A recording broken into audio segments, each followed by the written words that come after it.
माधवाय नमः। हरे कृष्णा।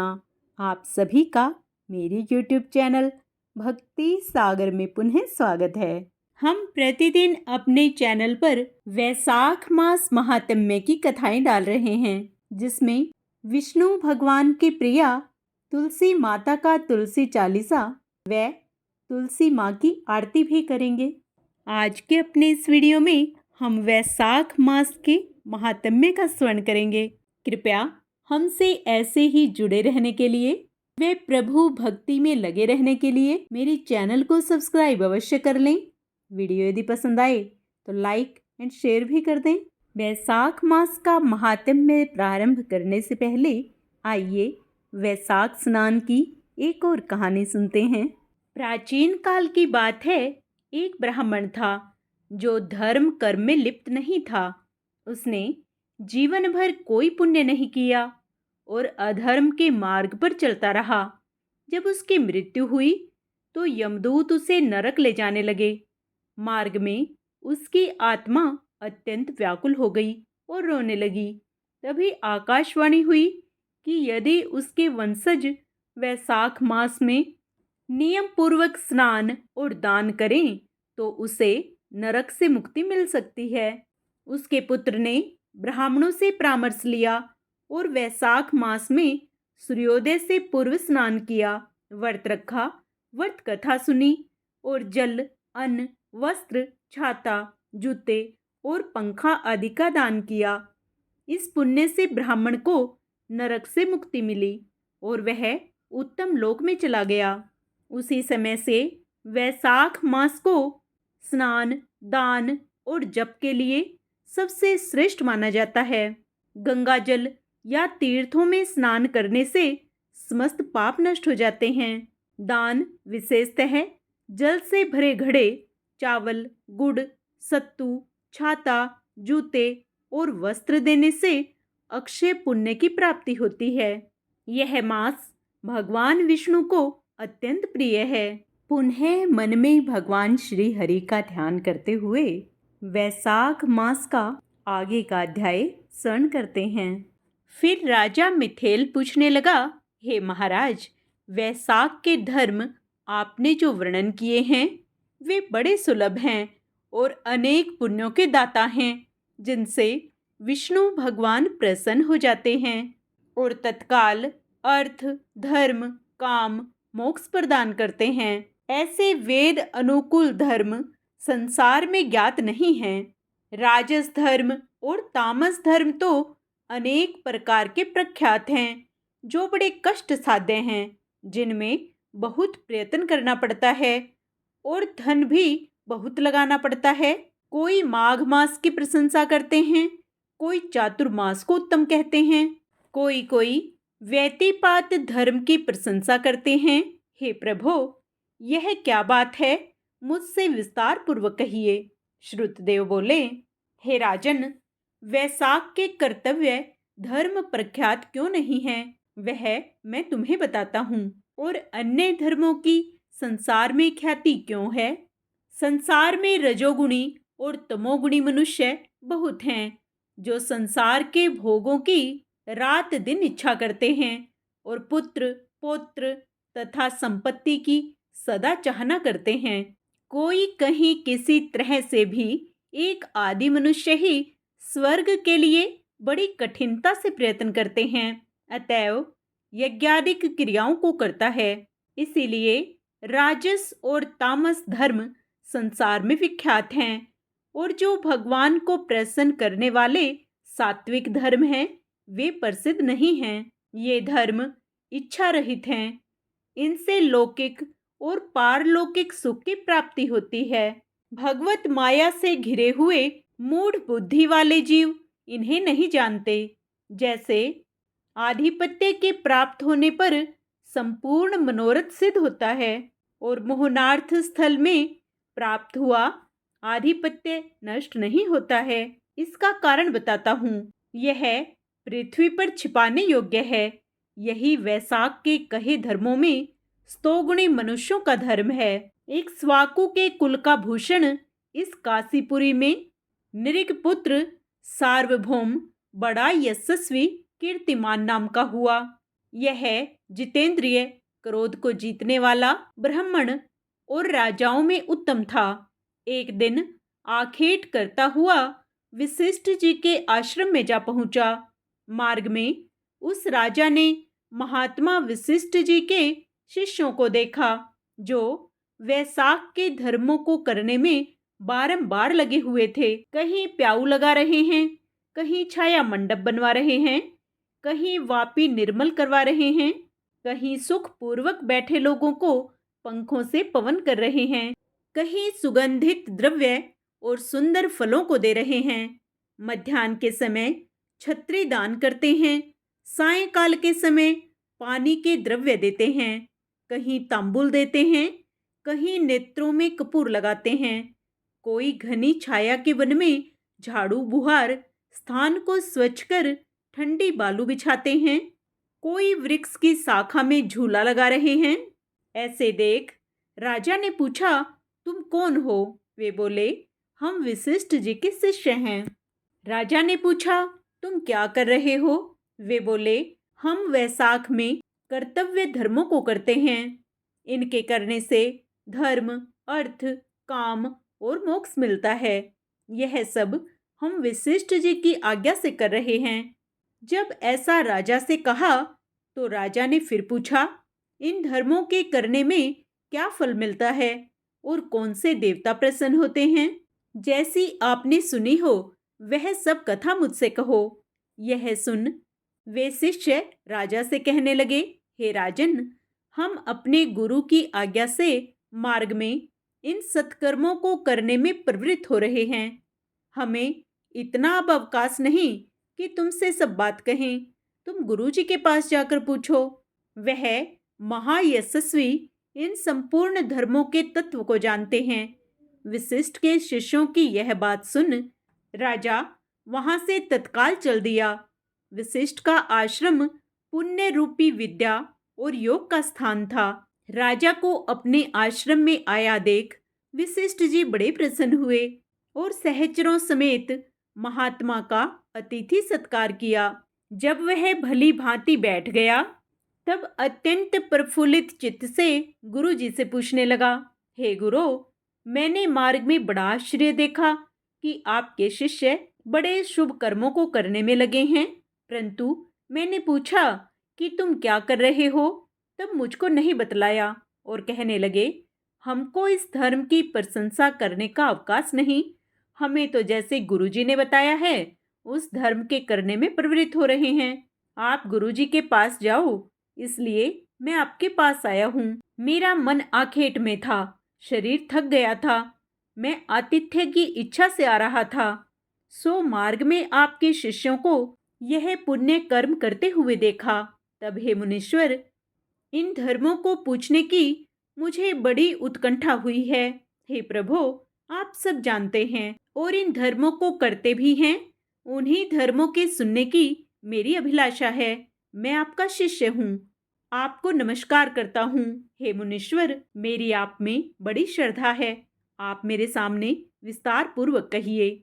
जब इक्ष्वाकु वंश के भूषण राजा ऐसे पूछ रहे थे, वशिष्ठ जी बड़े प्रसन्न हुए और कहने लगे, हे राजा, तेरी बुद्धि बड़ी सुंदर और सुशिक्षित है, जो विष्णु भगवान की कथा में और धर्मों के आचरण करने में ऐसी सद्भावना से प्रवृत्ति हुई है, ये तेरे पुण्य फलीभूत हो गए हैं। ऐसा कह हर्ष युक्त वशिष्ठ जी राजा से कहने लगे, हे राजन, जो प्रश्न तुमने किया है उसका अब हम वर्णन करते हैं।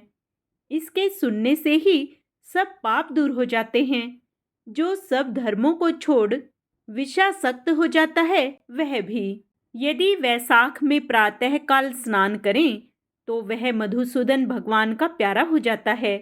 जिसने सांगोपांग सब धर्म किए परंतु वैशाख का अनादर किया है, वह प्राणी चाहे कैसा भी स्नान, दान, अर्चन और पुण्य करे, हरि भगवान उससे दूर ही रहते हैं।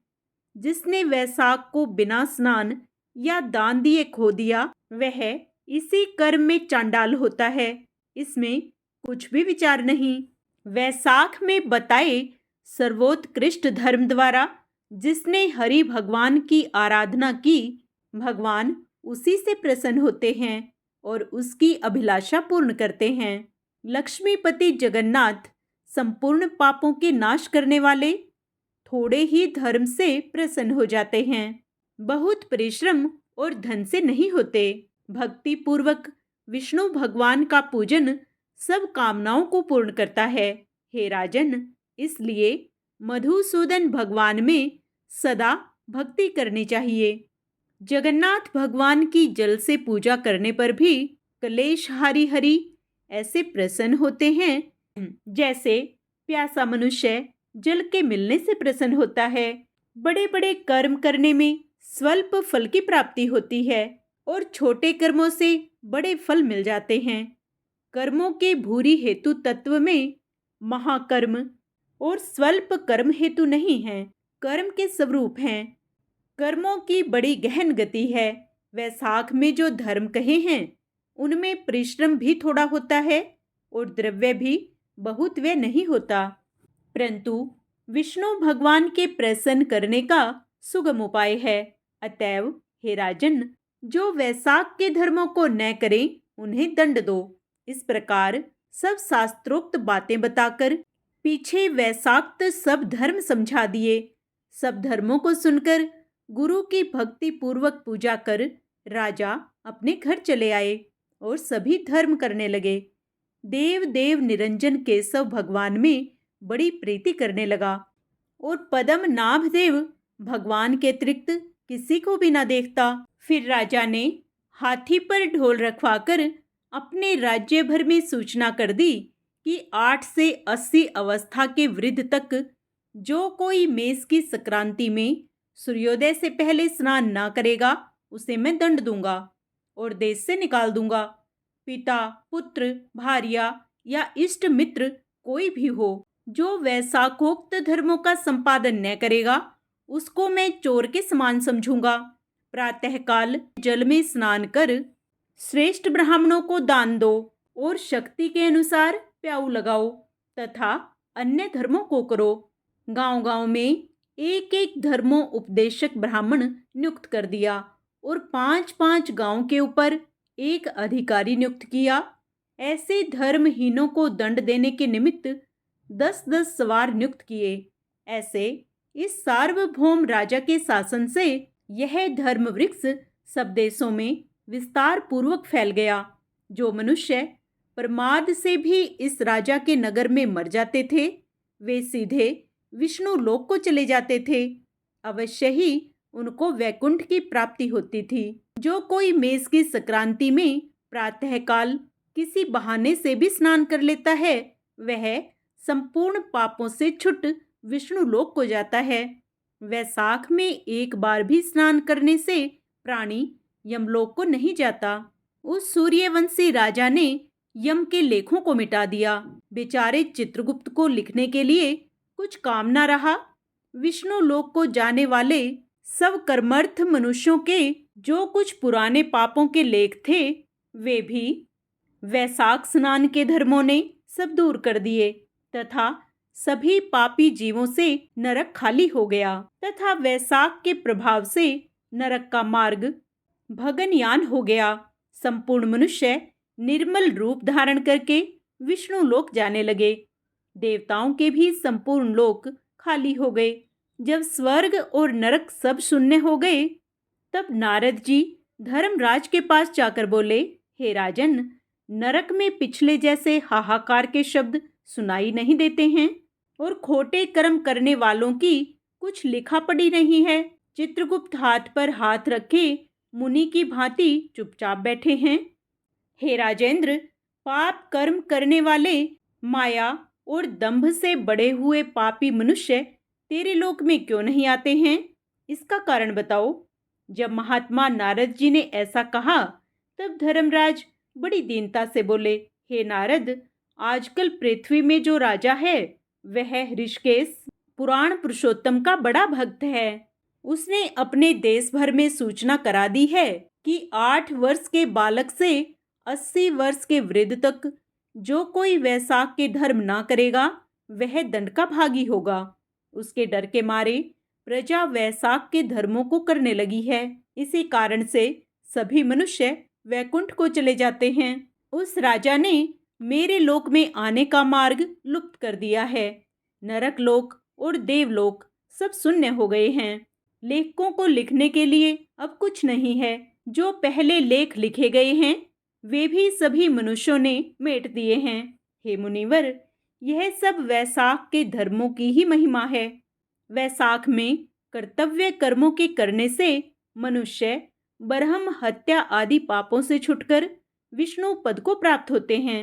अतः मैं काष्ठ के समान हो गया हूँ। मुझे कुछ दिखाई नहीं देता।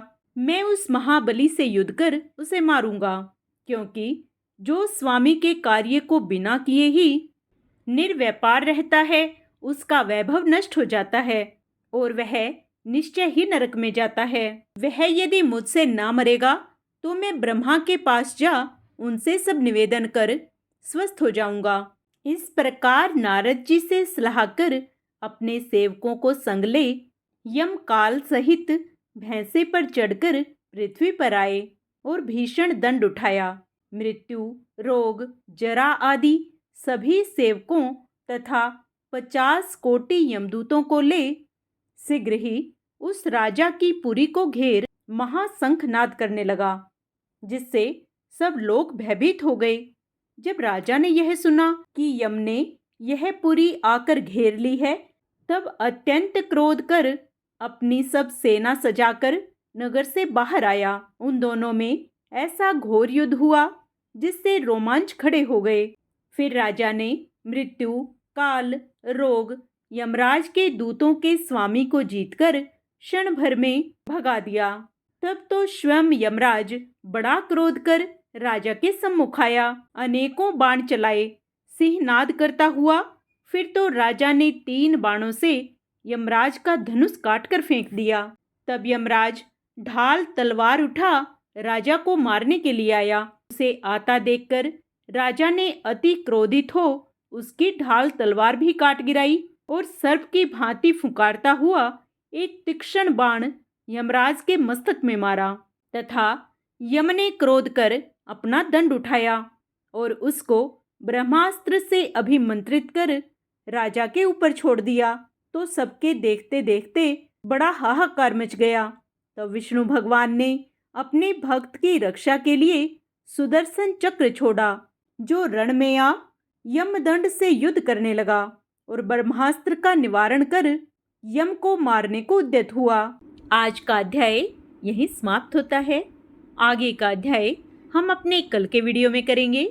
पूर्ण पुण्य लाभ प्राप्त करने के लिए व वैशाख मास में श्री हरि की भक्ति से जुड़े रहने के लिए आप उसे भी अवश्य स्मरण करें। जय श्री हरि।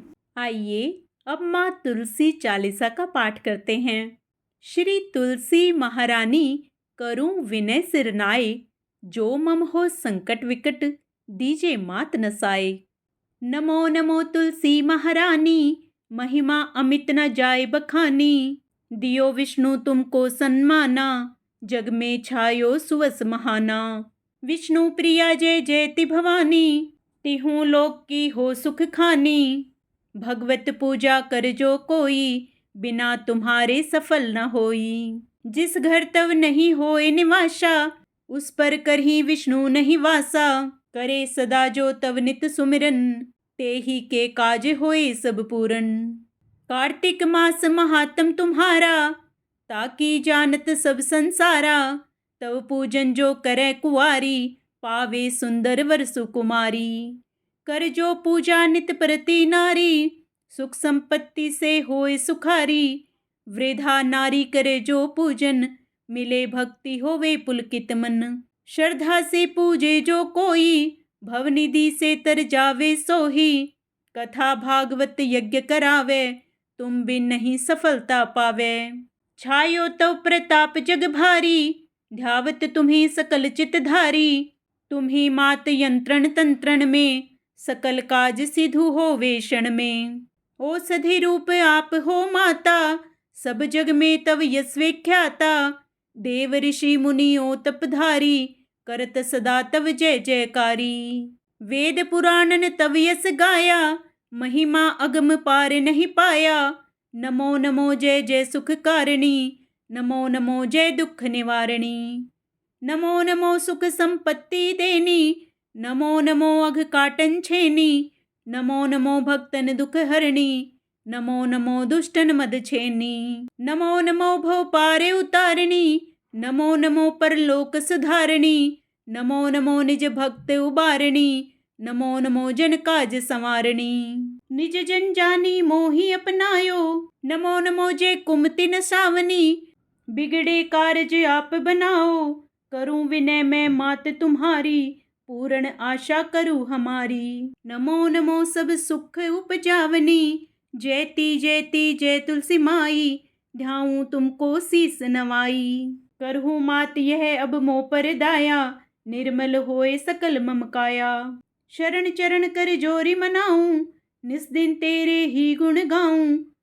मांगू मात यह वर दीजे, सकल मनोरथ पूर्ण कीजे। जानू नहीं कुछ नेम अचारा, क्षमहु मात अपराध हमारा। 12 मास करे जो पूजा, तासम जग में और नहीं दूजा। प्रथम ही गंगा जल मंगवावे, फिर सुंदर स्नान करावे। चंदन अक्षत पुष्प चढ़ावे, धूप दीप नैवेद्य लगावे। करे आचमन गंगा जल से, ध्यान करे हृदय निर्मल से। पाठ करे फिर 40 की, स्तुति करे मात तुलसा की। यह विधि पूजा करे हमेशा, ताके तन नहीं रहे कलेशा।